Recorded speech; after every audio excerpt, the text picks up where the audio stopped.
धाराशिवमध्ये राष्ट्रवादी काँग्रेसनं धसका घेतलाय। प्रदेशाध्यक्ष सुनील तटकरे यांची आज पत्रकार परिषद आहे। पत्रकार परिषदेचं ठिकाण तब्बल 5 वेळा बदललंय। लातूरमध्ये झालेल्या राड्यानंतर ही अपडेट समोर येताना दिसतेय। धाराशिवमधील कार्यालयाबाहेर पोलिसांचा तगडा बंदोबस्त सुद्धा लागलेला आहे। या घडीची महत्त्वाची बातमी आपण पाहतोय। लातूरमधल्या घटनेनंतर धाराशिवमध्ये राष्ट्रवादी काँग्रेसकडून आता अनेक घडामोडी घडताना दिसतायत। पत्रकार परिषद तटकरेंची ज्या ठिकाणी होणार होती ते ठिकाण सातत्याने बदललं जात आहे।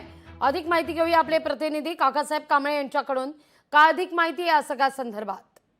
लागवी गेली 2 दिवसापासून सुनील तटकरे यांच्या पत्रकार परिषदेचा गोंधळ चालू आहे लातूरमध्ये। त्यांच्या पत्रकार परिषदेत पत्ते फेकण्याचा राडा झाल्यानंतर धाराशिव राष्ट्रवादी काँग्रेसनेही त्याचा धसका घेतलाय आणि गेली म्हणजे कालपासून 2 ते 5 वेळा हे पत्रकार परिषदेचं ठिकाण बदलण्यात आलंय आणि आज राष्ट्रवादी काँग्रेसच्या कार्यालयातच पत्रकार परिषद होणार असून आता थोड्या वेळात सुनील तटकरे हे धाराशिवमध्ये दाखल होणार आहे। लागवी अगदी पण 5 वेळा या पत्रकार परिषदेचं ठिकाण बदलण्यात आल्याचं अपडेट समोर येत आहे। आता नेमकी काय घडामोड घडतीये?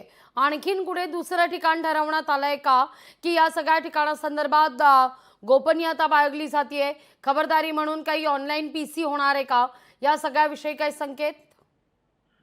लागवी तू आता असं विचारत असेल तर राष्ट्रवादी काँग्रेसच्या कार्यालयासमोर आता छावणीचं स्वरूप आलेलं आहे आणि तगडा पोलीस बंदोबस्त लावण्यात आला असून पत्रकार परिषद काही झालं तरी राष्ट्रवादी काँग्रेसच्या कार्यालयात होणार असल्याचं आता राष्ट्रवादी काँग्रेसकडून कळवलं जात आहे।